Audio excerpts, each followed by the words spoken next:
groupe travaillait mieux. Quelques mois, ça correspond avec l'arrivée de Galtier, donc c'est pas forcément un hasard. Donc je crois qu'on peut être optimiste quand même pour l'avenir. Hervé, concernant ces Bleus, le 15 de France. Je rejoins Simon.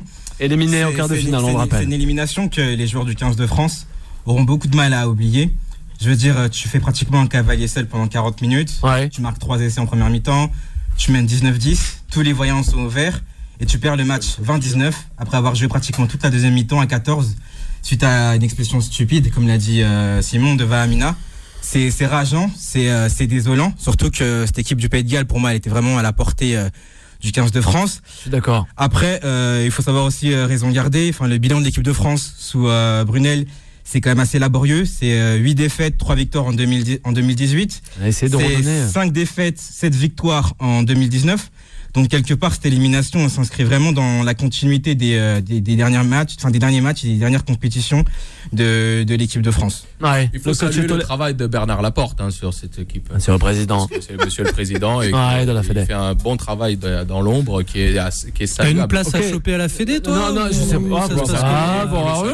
Il félicite le président de la Fédération française de. T'as raison. Contrairement à d'autres présidents de Fédé dans d'autres domaines où ils sont. Tu vas terminer juste là, c'est bon, t'inquiète pas. Non, mais toi aussi, tu vas terminer juste là et on va enchaîner que sur l'Ovalie, là, t'inquiète pas. Non, par contre, plus sérieusement, je peux en revenir.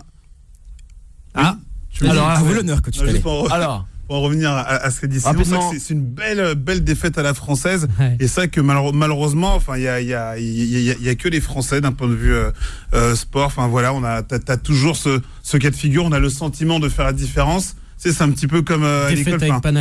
On a toujours un fort potentiel, mais on se donne pas la peine. Donc il y a un moment, ça flanche. Oui. Voilà, et aussi de la compétition. Ouais. Aussi, je sais pas si on l'a mentionné, mais Sébastien Vahamina a déclaré aujourd'hui prendre sa retraite internationale en fait. Après cette élimination, c'est lourd. En tout cas, il y a une ouverture, une enquête plutôt qui a été ouverte à la suite du fameux tweet et où on voyait la fameuse pause de l'arbitre de ce match avec des supporters gallois imitant le geste de Vahamina. Ça, faut le rappeler, ouais. Je pense que c'est une maladresse de l'arbitre après. Moi, je sais pas. L'Angleterre, en tout cas, elle a écrasé l'Australie, on le rappelle, 40-16, tandis que les All Blacks corrigent l'Irlande. Et c'est pas rien, 46-14 et rejoignent ainsi les Anglais, le 15 de la Rose, en demi-finale. L'Afrique du Sud, en fait, a, elle, dominé, le Japon, 26-3.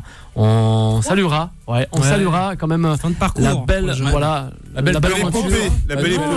épopée, oui, l'aventure de ces Japonais. Et oui, pour affronter le pays de Galles, tombeur des Bleus, dans l'autre demi-finale. Une courte pause avant de revenir et pour parler de l'Olympique de Marseille avec toute l'équipe.